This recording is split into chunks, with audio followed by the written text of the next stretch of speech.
Praise the Lord. യഹോവയെ ഭയപ്പെട്ട് അവൻ്റെ വഴിയിൽ നടക്കുന്ന മനുഷ്യൻ ഭാഗ്യവാൻ. യഹോവയെ ഭയപ്പെടണം, അവൻ്റെ വഴികളിൽ നടക്കണം. മനുഷ്യനെ ദൈവം സൃഷ്ടിച്ചപ്പോൾ ദൈവം നല്ലതെന്ന് കണ്ട് മനുഷ്യനെ സൃഷ്ടിച്ചപ്പോൾ ദൈവം കൊടുത്ത പ്ലാൻ മാറ്റി, ദൈവത്തിൻ്റെ വഴിയെ മാറ്റി, പിശാചിൻ്റെ ചില പ്ലാന് അവരെ പുറത്താക്കി കഴിഞ്ഞ് അങ്ങനെ ലോകം മുഴുവൻ പാപത്തിൻ്റെ വഷളത്തിൽ നിന്ന് നീങ്ങിയിരിക്കുമ്പോൾ മാതാപിതാക്കൾ പറഞ്ഞു, ഇവൻ നമ്മെ ആശ്വസിപ്പിക്കും. അങ്ങനെ നോഹയ്ക്ക് ദൈവത്തിൻ്റെ കൃപ ലഭിച്ചു. നോഹ ദൈവത്തോട് കൂടെ നടന്നു. ആ തലമുറയിൽ നോഹ നീതിമാനും നിഷ്കളങ്കനുമായിരുന്നു. ദൈവം പറയുന്നു, സകല ജഡത്തിൻ്റെയും അവസാനം എൻ്റെ മുമ്പിൽ വന്നിരിക്കുന്നു. അവരാൽ അതിക്രമം ഭൂമിയിൽ പെരുകി, അതുകൊണ്ട് ഞാൻ അവരെ ഭൂമിയോട് കൂടെ നശിപ്പിക്കും. അനുസരിക്കുന്ന നോഹ കർത്താവിൻ്റെ വാക്കിനെ പാലിച്ചു. ദൈവം പറയുന്ന കാര്യങ്ങൾ ചെയ്യാൻ തയ്യാറായാൽ ദൈവത്തിൻ്റെ പ്രീതി ലഭിക്കും.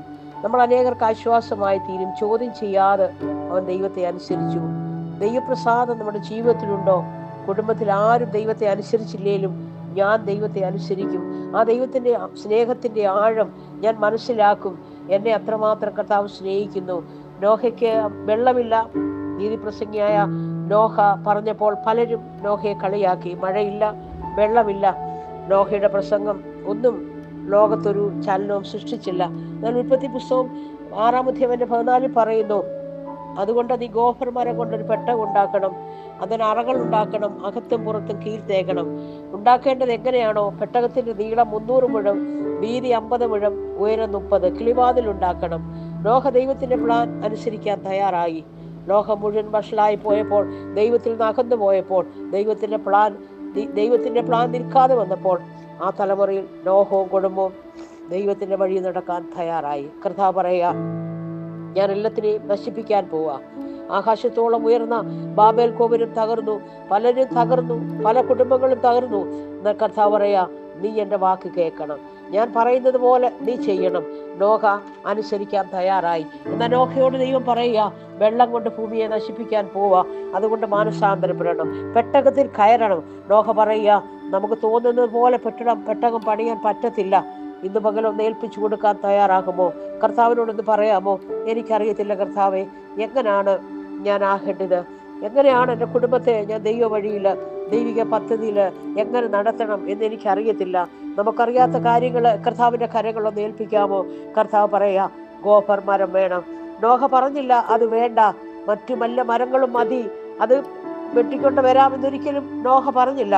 നമ്മുടെ സ്ഥാനങ്ങളും നമ്മുടെ പദവികളും നമ്മുടെ ലോകത്തിൽ എന്തെല്ലാം നമുക്ക് ഈ ഭൂമിയിൽ നമുക്ക് പോടാൻ എന്തെല്ലാം ഉണ്ടോ, അതെല്ലാം ഒന്ന് ദൈവസന്നെ താഴ്ത്തി വെച്ചിട്ട് ദൈവത്തിൻ്റെ വാക്ക് അനുസരിക്കാൻ നമുക്ക് തയ്യാറാകുമോ? ദൈവവഴിയിൽ ദൈവത്തിൻ്റെ വാക്കിന് ചെവി കൊടുക്കാൻ പറ്റുമോ? ഇന്ന് നമുക്ക് പലപ്പോഴും അതിന് കഴിയുന്നില്ലല്ലോ. വെള്ളം പൊങ്ങണമെങ്കിൽ ഒരു ഗോപുരമരത്തിന് മാത്രമേ പറ്റത്തുള്ളൂ. ദൈവപ്രസാദമുണ്ടോ? കുടുംബത്തിൽ ആരും ദൈവത്തെ അനുസരിച്ചില്ലെങ്കിലും ദൈവത്തെ അനുസരിക്കാൻ പറ്റുമോ? കർത്താവ് നമ്മളെ സ്നേഹിക്കുന്നു. കർത്താവ് നമ്മളെ ആശ്വസിപ്പിക്കുന്നവനാ. നീതി പ്രസംഗിയാ നോഹയുടെ പ്രസംഗം ലോകത്ത് വലിയ ചലനങ്ങളൊന്നും ഉണ്ടാക്കിയില്ല, പക്ഷെ കുടുംബത്തിൽ വലിയൊരു മാറ്റങ്ങൾ ഉണ്ടായി, കുടുംബത്തൊരു ചലനമുണ്ടായി. മക്കൾക്ക് മനസ്സിലായി എല്ലാ പ്രതികൂലമായ സാഹചര്യത്തിലും അവൻ നിൽക്കുകയാണ്. ഇത് പകല് ദൈവം കൽപ്പിച്ചതുപോലെ നോഹ ചെയ്യാൻ തയ്യാറായതുകൊണ്ട്, ദൈവത്തിന്റെ വഴി നടന്നതുകൊണ്ട്, ദൈവത്തിന്റെ പ്ലാനിൽ നടന്നതുകൊണ്ട് ആ നോഹയെയും കുടുംബത്തെയും ആർക്കും ഒന്നിനും തകർക്കാൻ പറ്റിയില്ല. എത്ര വലിയ കൊടുങ്കാറ്റ് വന്നാലും, എത്ര വലിയ പേമാരി വന്നാലും, ക്രിസ്തുവാകുന്ന പാറമേൽ അടിസ്ഥാനമിട്ട നീ നിന്റെ കുടുംബവും രക്ഷപ്പെടും. നിങ്ങളുടെ ക്രിസ്തീയ ജീവിതത്തിന്റെ അടിസ്ഥാനം ക്രിസ്തുവാണോ? ദൈവ നോഹയോടും അവനോട് കൂടെ ഉള്ള സകലത്തെയും ഓർത്തു. അതെ, ഈ തലമുറയിൽ ദൈവ നോഹയെ ഓർത്തെങ്കിൽ, ദൈവത്തോടു കൂടെ നോഹ നടന്നെങ്കിൽ നമുക്കും ദൈവകരങ്ങളിൽ ദൈവ വഴികളിൽ നമുക്ക് നടക്കാം. നീതി പ്രസംഗിയായ നോഹയുടെ പ്രസംഗം ഈ ലോകത്ത് വലിയ ചലനങ്ങളോ വലിയ മാറ്റങ്ങളോ ഒന്നും സൃഷ്ടിച്ചിട്ടില്ല. ഇന്ന് പകല് നമ്മൾ പറയുന്ന നമ്മുടെ പ്രാർത്ഥനകള്, നമ്മുടെ പ്രസംഗങ്ങള്, നമ്മുടെ മെസ്സേജുകള് ഒക്കെ ലോകത്ത് വലിയ മാറ്റങ്ങളൊന്നും സൃഷ്ടിച്ച് എന്ന് വരത്തില്ല. എന്നാൽ ദൈവത്തെ അനുസരിക്കുന്നവർക്കും ദൈവത്തിന്റെ വചനം പ്രമാണിക്കുന്നവർക്കും ദൈവത്തിന്റെ കൽപ്പനകളിൽ നിന്ന് യഹോവയെ ഭയപ്പെട്ട് അവന്റെ വഴികളിൽ മാത്രം നടക്കുന്നവർക്കും ചില അനുഗ്രഹങ്ങൾ ദൈവം കൊടുക്കും. ആ ആശ്വാസം, ആ നിലനിൽക്കുന്ന വിശ്വാസം, ആ പ്രത്യാശ, ഇളകിമറിയാത്തൊരടിസ്ഥാനം നിങ്ങളുടെ കുടുംബത്തിൽ ഉണ്ടാകും. മഴയില്ലാത്ത കാലത്താണ് പെട്ടകത്തിൽ കയറാൻ നോഹയോട് പറഞ്ഞത്. ഇത് നമ്മളായിരുന്നെങ്കിൽ നമ്മൾ കയറുമോ? എന്നാൽ നോഹ പറഞ്ഞപ്പോൾ തൻ്റെ ഭാര്യയും മക്കളും കയറാൻ തയ്യാറായി. കാരണം എന്താണെന്നറിയാമോ? അത്രമാത്രം അവൻ നോഹയെ വിശ്വസിച്ചിരുന്നു. അത്രമാത്രം നോഹയുടെ വാക്കും ദൈവത്തിൻ്റെ വാക്കും അവരൊരുപോലെ കേട്ടിരുന്നു. ആ കുടുംബത്തിന് ഒരു വിശ്വാസമുണ്ടായിരുന്നു. അത്രമാത്രം അവരുടെ സ്നേഹം ആഴമായിരുന്നു. ഇന്ന് പരസ്പരം അനുസരിക്കാനും സ്നേഹിക്കാനും കരുതാനും ഒക്കെ പറ്റുന്നുണ്ടോ? പരസ്പരം മനസ്സിലാക്കാൻ പറ്റുന്നുണ്ടോ? അപ്പനെയും അമ്മയെ മനസ്സിലാക്കാൻ പറ്റുന്നുണ്ടോ? അവർക്ക് തോന്നുന്നു മാതാപിതാക്കൾക്ക് കുഞ്ഞുങ്ങളെ സ്നേഹിപ്പാൻ പറ്റുന്നുണ്ടോ? കുഞ്ഞുങ്ങൾക്ക് മാതാപിതാക്കളെ സ്നേഹിപ്പാൻ കഴിയുന്നുണ്ടോ?